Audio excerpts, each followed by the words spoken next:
नमस्कार दोस्तों, मैं आशा करता हूँ आप अपनी लाइफ को एंजॉय कर रहे हो, अपनी सेहत, फैमिली और पढ़ाई का ध्यान काफ़ी अच्छे से रख रहे हो। आज है 17 नवंबर और आज की वोकैबुलरी डिस्कशन शानदार रहने वाली है। आगे बढ़ने से पहले आज का quote of the day, do it now sometimes later becomes never. जीवन में आप जो भी काम करना चाहते हो उसे अभी कीजिए, क्योंकि कल जो टाल देते हैं ना, वो कभी फिर होता ही नहीं है। तो शुरू करते हैं आज की वोकैबुलरी डिस्कशन। सबसे पहला शब्द है डेटरेंट। डेटरेंट का मतलब होता है निरोधक। निरोधक का मतलब होता है, जैसे मान लो आप मेरे साथ लड़ाई करना चाहते हो, पर मैं इतना हट्टा कट्टा हूँ कि आप डर के मारे लड़ाई नहीं कर रहे हो कि अगर मैंने लड़ाई की तो पिट जाऊँगा। वो क्या, उसको क्या बोलते हैं, निरोधक। यानी आपको डर है कि मैं हट्टा कट्टा हूँ, मेरे साथ लड़ाई करोगे तो पिटोगे। तो उसका सिनोनिम क्या होगा? डिसइंसेंटिव।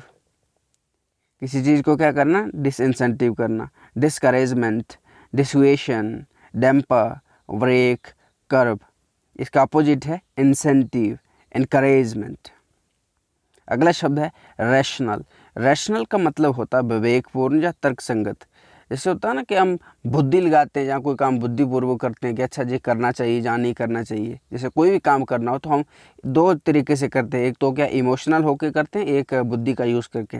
तो आपने क्या किया? बुद्धि का यूज़ किया, नहीं ये काम करना चाहिए या नहीं करना चाहिए, उसको क्या बोलते हैं? रैशनल। इसका सिनोनिम है सेंसिबल,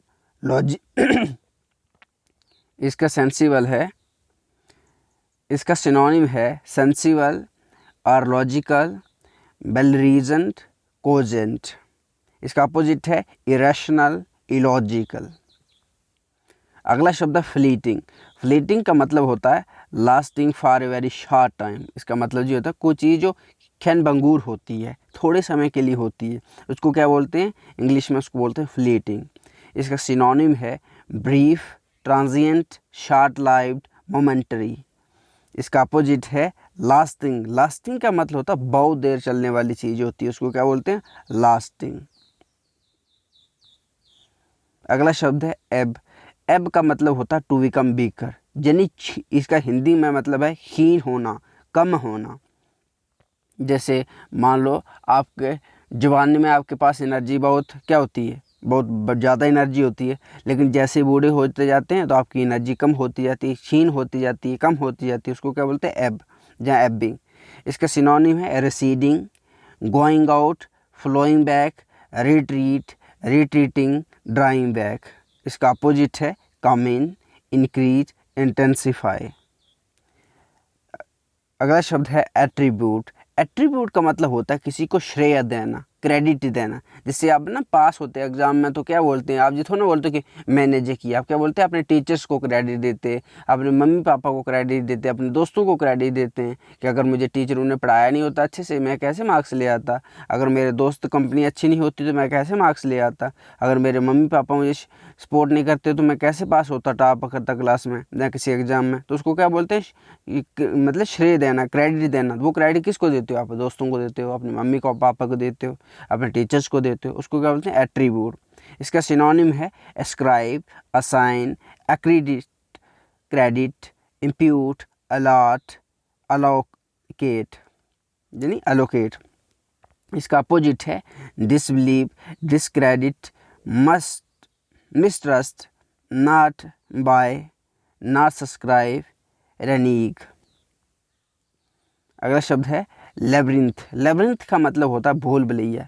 इसका मतलब क्या होता है कि एक ऐसा स्थान, ऐसी जगह कॉम्प्लिकेट है जो जहाँ पर बाहर निकलना संभव नहीं है। जैसे मान लो ऐसी भूल भुलैया में आपको डाल दिया कि आपको पता नहीं कहाँ जाना कहाँ नहीं जाना है, ना आगे ना पीछे ना ऊपर ना नीचे, मतलब फंस गए हो। उसको क्या बोलते हो? ऐसी जगह पे आप उसको बोलते हैं लेब्रिंथ। लेब्रिंथ नहीं, भूल भुलैया। इसका सिनोनिम है maze, barren, network, complex, web, coil, entanglement. इसका अपोजिट है ease, line, order, organisation, simplicity. अगला शब्द है एक्सपीडियंट। एक्सपीडियंट का मतलब होता है उचित, जो चीज़ क्या हो? उचित हो आपके लिए। जैसे आपको कोई चीज़ करनी चाहिए या नहीं करनी चाहिए तो क्यों करोगे? क्योंकि वो उचित है, करना चाहिए। क्यों ना करोगे? अनुचित है, क्योंकि उसको नहीं करना चाहिए। तो इसका इंग्लिश में कोई मैं एक्सपीडियंट को, उचित को इंग्लिश में क्या बोलते हैं? एक्सपीडियंट। इसका सिनोनिम है convenient, practical, advantageous, beneficial, suitable. इसका अपोजिट है इनएक्सपेडिएंट, इल एडवाइज्ड। अगला शब्द है रेप्रिसल। रेप्रिसल का मतलब होता है प्रतिशोध, यानी बदला लेने की भावना, बदला लेना। जैसे मान लो आपने मुझे 2 चांटे मारे, मैंने 2-4 जड़ दिए आपको, ठीक है। जब मैंने क्या किया, वो 2 चांटों का बदला लेने के लिए एक ग्रुप बनाया और हमने ग्रुप में इकट्ठे होकर आपको पीट दिया। जैसे हमास ने इजराइल पर आक्रमण किया और इजराइल ने क्या किया, उसका प्रतिशोध लिया, बदला लिया, तो उसको बोलते हैं रेप्रिसल। इसका सिनोनिम है retaliation, retribution, revenge, counter attack, come back. इसका अपोजिट है फॉरगिवनेस, पार्डन, काइंडनेस, सिंपैथी। अगला शब्द है वल्नरेबल। वल्नरेबल का मतलब होता है चपेट में आना, किसी चीज़ में फंस जाना, किसी खतरे में आ जाना, उसको बोलते हैं वल्नरेबल। इसका सिनोनिम है in danger, in peril, in jeopardy, at risk, endangered, unsafe. इसका अपोजिट है well protected, invulnerable, resilient, immune to above. अगला शब्द है चार्लिश। चार्लिश का मतलब होता है अक्खड़। अक्खड़ का मतलब क्या होता है, जैसे कोई इंसान होता है ना, बहुत घमंडी होता है, अकड़ू इंसान होता है, उसको क्या बोलते हैं, अक्खड़, यानी चार्लिश। जो इंग्लिश में बोलते हैं चार्लिश। एक होता है कि जो नॉर्मल होके पोलाइट तरीके से बात करता है, एक डिसेंट तरीके से, उसको क्या होता है, वो पोलाइट बंदा हो गया। लेकिन उसका अपोजिट क्या हो गया, चार्लिश, यानी अक्खड़। क्या करता है, अकड़ की बात करता है, सीधी बात भी नहीं करता है, उसको क्या बोलते हैं, चार्लिश। इसका सिनोनिम है इम्प्लॉइड, अनग्रेशियस, अनमैनरली, अनसिविल। इसका अपोजिट क्या हो गया, पोलाइट, ग्रेशियस, सिविल, मैनरली, कटियस। आज का फ्रेजल वर्ब है यकान। यकान का मतलब होता है to continue talking in a annoying way. इसका मतलब, यकान का मतलब है लगातार बातें करते रहना, लगातार बातें करते रहना। जैसे ना कोई परेशान हो जाए, आप इतनी बातें कर रहे हो, मैं परेशान ही हो गया, तो उसको क्या बोलते हैं, यकान। जैसे for example, he just yakked on and on about his wife's new job. वो सिर्फ ना अपनी वाइफ की न्यू जॉब के बारे में बातें करता गया, उसको क्या बोलते हैं, यकान। आज का इडियम ऑफ द डे है कीप समथिंग एट बे। इसका मतलब होता है to control something and prevent it from causing you problems, यानी दूर से किसी का त्याग कर देना। फॉर एग्जांपल, शी फॉट, वो लड़ी, to keep her unhappiness at bay, अपने अनहैप्पीनेस को दूर रखने के लिए। इसी के साथ मैं लेता हूँ आपसे अलविदा। मैं आशा करता हूँ कि आपको आज की डिस्कशन पसंद आई होगी।